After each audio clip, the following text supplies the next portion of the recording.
Desde outubro, autoridades americanas e representantes do grupo radical Talibã realizaram 5 rodadas de conversas diretas e estão prestes a encontrar-se para a sexta, cujo objetivo é garantir uma saída segura das tropas estrangeiras, em troca de garantias de que os insurgentes não permitirão que o território afegão seja usado por militantes estrangeiros para organizar atividades extremistas contra o resto do mundo.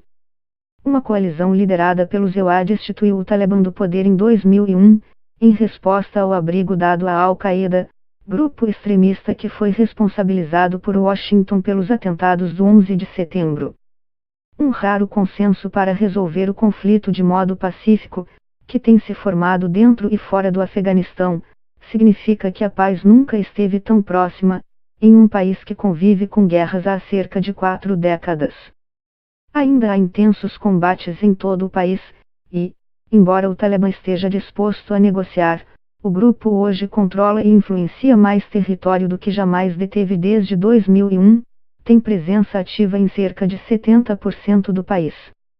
Após um longo período de impasse nas conversas com os insurgentes, o presidente americano, Donald Trump, manifestou intenção de pôr fim à guerra a qual, segundo estimativas oficiais do EUA, custa cerca de 45 bilhões de dólares anualmente. A intenção de retirar, em um futuro próximo, a maioria dos 14 mil soldados americanos de solo afegão pegou o público de surpresa, incluindo o próprio Talibã. Mas, mesmo que EUA e Talibã consigam negociar entre si, os afegãos continuarão precisando resolver diversas questões internas, incluindo um cessar-fogo, um diálogo entre o Talibã e o governo afegão e, o mais importante, a formação de um novo governo e de um sistema político funcional. Idealmente, um cessar-fogo precederia eleições, marcadas para 28 de setembro, com a presença do Talibã nas urnas, embora essa possibilidade seja improvável. Na ausência de um cessar-fogo pleno ou parcial, há temores de que irregularidades eleitorais e consequentes turbulências políticas sobre os resultados impeçam o processo de paz e aumentem a instabilidade. Em primeiro lugar, será necessário que os principais agentes políticos do país decidam se as eleições, que já sofreram adiamento, de fato ocorrerão em setembro. Caso a ida às urnas seja confirmada, um novo governo em Cabul poderá negociar com o Talibã, caso um acordo de paz não seja acertado até o pleito.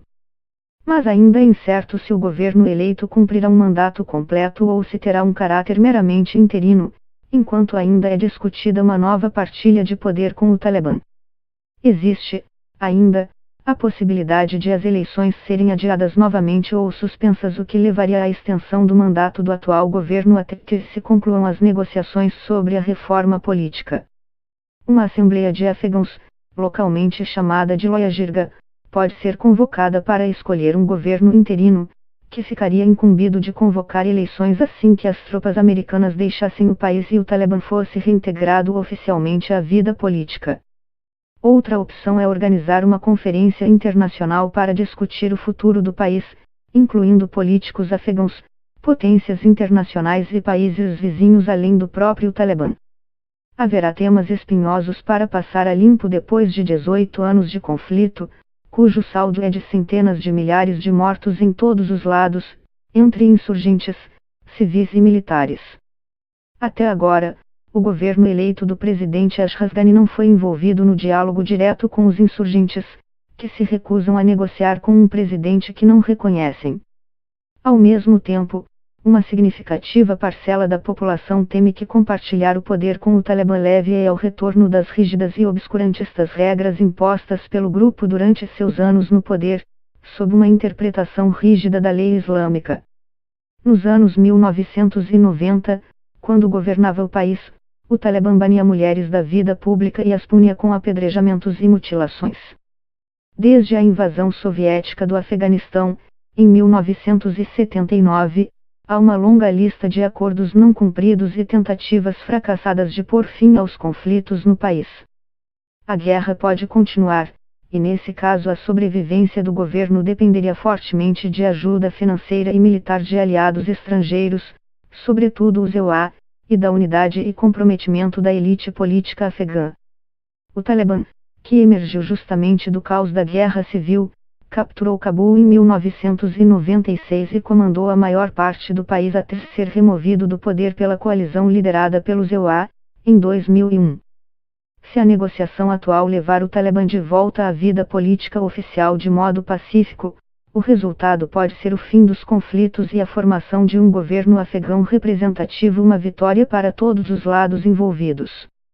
Mas a alternativa a isso é sombria, uma possível intensificação dos conflitos e mais instabilidade em um país de localização estratégica, próximo a potências mundiais e regionais como China, Rússia, Índia, Irã e Paquistão.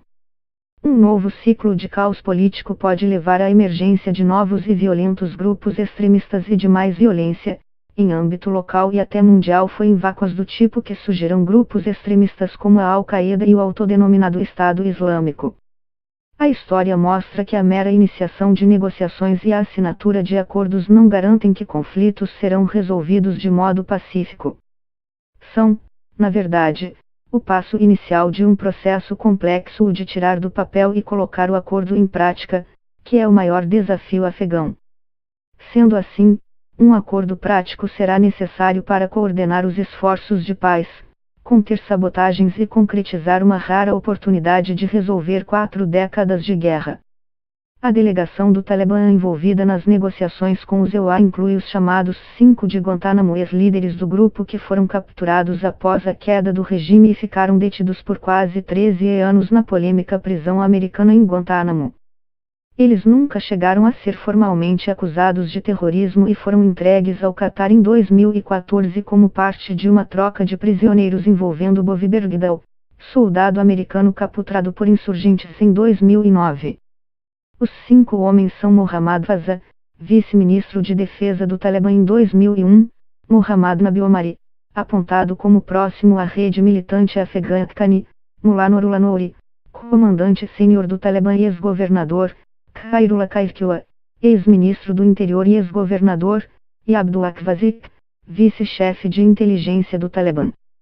Ao mesmo tempo, o enviado especial americano para a reconciliação afegã, Zalmay Khalilzad, está em viagem à região conflagrada, em preparação para a nova rodada de negociações no Catar.